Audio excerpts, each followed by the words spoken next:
lot of anger out there about reform, I'm afraid to say. Nobody can quite work out why they're doing it. It just seems mad, doesn't it?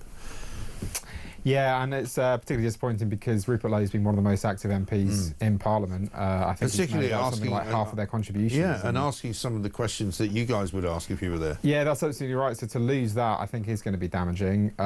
But, you know, listen, there's also no doubt that Nigel Farage is also a brilliant politician, brilliant leader. So it's a shame that you've got these two clearly very, very capable politicians that have fallen out with each other when, you know, the country needs them to get along, I'm afraid. Well, this is it. And as that Ken just said there, I mean, you know, millions of people voted for them hoping that they would see something different, as opposed to, you know, the usual old cobblers of infighting and kind of, you know, fighting like rats in a sack and all of that. But let's talk about the benefit system.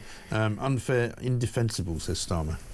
Yeah, listen, I think he's right, but I mean, there's been a few things, hasn't there, since the Labour Party have come in where they've sounded good. There's been a little bit of good rhetoric. They've showed a little bit of ankle. Talk about defence spending. You talk about the NHS. Talk about a bit of planning stuff, and they've showed a bit of ankle, and then they've stopped there. So defence spending, they're talking about 2.5%.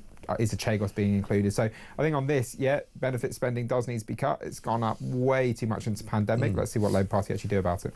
Well, this is the thing. I think they're going to find it quite difficult because whenever it happens, I mean, Conservative governments have tried to do it as well, clamping down on people who are too sick to work, you know, doing, you know, more kind of investigations and making people go to offices to be inspected to see whether they can walk and all that kind of stuff. They always seem to catch the wrong people and punish the people who actually do need benefits rather than punishing the people who are on the take. Yeah, that's always a problem. But like 36 billion to 48 billion is the rise in working age benefits since the pandemic. No other country in the developed world has seen this. Every other country is basically back to where it was before the pandemic. That's heading to 65 billion quid. Something needs to be done. You've also got, and this is very, very concerning, you've got this sort of what people are calling the Boris wave of immigration. Millions of people that came under the Boris Johnson reforms. And in the next couple of years, they're going to get indefinite leave to remain, and they're going to start getting access to this system, a system which we know, if you know how to game it, and you know, a lot of people don't know how to game it, a lot of people, you know, do lose out, but if you do know how to game the system, clearly you can get access to quite a bit of taxpayer cash when you probably shouldn't be getting any at all. Well, I mean, I was listening again to Jeremy Carl's show last night, and the story that sort of summed up the state of Britain was the couple who came back from their holiday in Europe with a sort of illegal migrant in the back of the trailer they were dragging behind the car. And the illegal migrant gets discovered by the police, gets taken off and put in a hotel, and they get fined 1,500 quid. For something they didn't even know they'd done. Well, he's probably staying in a nicer hotel than the house that they live in, to be honest. And as somebody said who called in, you know, I think it's the first sort of instance of Keir Starmer, you know, smashing the smuggling gangs, because I mean these two poor women, this poor bloke and his wife, were the first people who have actually been done for it. Yeah, but and as you said, that's the case with the benefit system. Often, you know, when they make these benefit changes, it's those that don't have the wherewithal to challenge, that don't know how to use the system, that end up getting hurt, and those that are taking the mick, frankly, and there are a lot of taking the mick, often get away with it. So the devil would be in the detail, and so far Labour have been pretty terrible on the detail, Mike. They have, and I mean, the trouble is, we had Ed Miliband once again announcing just there before earlier on in this hour, £250, up to £250. He always is careful. It's always up to £250 is going to be made available if you put some kind of sustainable energy source on your land, i.e. if you've got a garden and you stick a windmill in it, you get 250 quid off your energy bill. This is absolute rubbish, isn't it? It's a bit like when you go to the sales and it says up to 70% off, but the only thing that's 70% off is 4 sizes too big and in the colour you don't want. And you don't want it, exactly. Exactly right. Let's talk about Lindsay Hoyle, because I got this from Rob, who says, "Morning, Mike. The Speaker, Sir Lindsay Hoyle, should be just called Just Stop Hoyle, and he should be renamed the Sponger of the House." I mean, this guy has done himself a massive disfavour, hasn't he, by spending 250,000 quid's worth of taxpayers' money for no apparent reason. Yeah, and people have been, I think, reluctant to criticise the Speaker occasionally because nobody misses John Bercow, right? I mean, he is clearly, in terms of the job of being Speaker, he's better than John Bercow. But listen, it's not only his hand has been found in the cookie jar, he's emptied it out, cleared out the pantry, and ordered himself a nice takeaway using Mummy and Daddy's credit card as well. And he's gone to Singapore to buy a new cookie jar. It's absolutely shocking, some of the spending. I mean, you know, It's incredible. Well, this is what I was saying, that, you know, if you go to a place where you're supposedly the ambassador for whatever it is that you do, normally speaking, the governments of those countries will pay for you to go, won't they?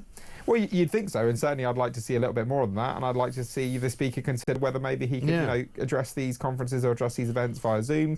And certainly, I mean, you look at, he has not taken, as far as we can tell, a single non-business class flight since 2022. Right. That means he's taken business class to Dublin, to Gibraltar, to, you know, wherever it is. Okay, fair enough. If you really have a vital piece of diplomacy somewhere like Australia, I don't think anybody expects you, the Speaker of the House of Commons, to be in coach. I understand that, but 250 grand in 3 years when the John Bercow, it took 10 years. I mean, come on. Come on. Let's and get apparently real here. now the reason he's in the papers today is because he has to correct the record, which for somebody like him is a real big deal, because basically his office said yesterday had been an administrative error and it would be corrected to make it clear how taxpayers' money was spent. And this was about one of his jaunts to Gibraltar. And the thing that I found also interesting about his trips to Gibraltar is that I think all 4 of them didn't register anywhere where he stayed. That's right. It was unknown where he stayed. Now, either that means that he didn't take his wife, or he did take his wife and they stayed with a friend, or he was supplied with a house somehow. You know, there's a lot of questions. And every time we do know where he stays, it tends to be places like the Four Seasons, right? I mean, he's Four always Seasons in booking Jordan, very the nice, most glamorous accommodation that he can. I had a look at the one in the Cayman Islands, which nice, looks very it? nice. Lovely. So a spa and everything. It does smack of a holiday. Far too many of these trips smack of a holiday where he's you know, tagging along and sticking a speaker engagement on, and then but really actually he's using it as a holiday. I don't know if that is the case. I think there does need to be an investigation. We don't know who would investigate Who does him. he answer to? Well, I think we're a little unclear from that. So certainly some of the reporting, it's not entirely clear who would investigate him, but I think, you know, he should be proactive about this, and he should be, you know, organising this investigation to himself, an independent one, to ensure that genuinely this is all above board. Take the Gibraltar trips. He's the chancellor of the university there. Why aren't the university paying for those trips? Exactly right. And he says in the parliamentary official log that he took himself and 3 staff members, raising questions about who had paid for his wife to attend. Quizzed by the Mail, his office said the University of Gibraltar actually paid for his wife and him. But nevertheless, he still claimed £4,100 for the trip, including flights and including accommodation, and £700 for food and drink. That's all right for I think some, there's another case where he spent £500 on an extra bag. So he could bring back some freebies, presumably. I mean, it's just beggars belief. But so, I mean, you know, I'm not going to let this one go. No, you shouldn't. I think he'd like us to let it go. I'm sure he very much would like like think this to let is it go. in many ways worse than actually some of the MPs who charge all sorts of expenses and, you know, charge for pencils and charge for toilet paper. You do need pencils in a parliamentary office, even if, you know, maybe they order a few too many. But, you know, you might even consider buying the odd one yourself. I mean, you know, they're not as if they're badly paid. Were they 94,000 now? I mean, it's a good deal of money, isn't it? It is, but so is the Speaker. And here's a question for you, right? Because I've wondered about this and I haven't been able to get anybody to answer it, and I don't know whether you know the answer. But you know these new unitary authorities that have been set up, like, for example, in Sussex, which is a particular bugbear of mine. They're going to have what would appear to be a mayor who's going to be settled somewhere in Brighton. They're putting together all kinds of different district councils like Rother and a whole bunch of other places. They're going to encompass West Sussex and East Sussex. And we keep hearing nebulously from various politicians who talk about this that we're going to save money. I don't see how you're going to save money doing that unless you fire people. Unitaries can save money. You've often got, you know, where you don't have unitaries, you've got 2 layers of council, so you do have some duplication. You've got more. But does that mean that some of those people will go then? Well, that's the key question. And will they go? If they do go, how big are the payouts going to be? The unitaries can save money. There are examples where it has saved money. Often it just leads to much larger bureaucracies, higher paid staff. Right. Because they've all got. I mean, I travel around in Sussex quite a lot. It's mixed. It really is. And you can come across, you know, council buildings all over the place.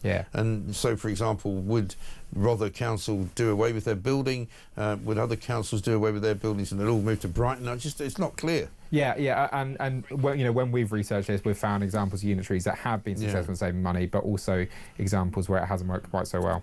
Interesting. Elliot, good to see you. Thanks very much indeed. Elliot Keck, Head of Campaigns at Taxpayers Alliance.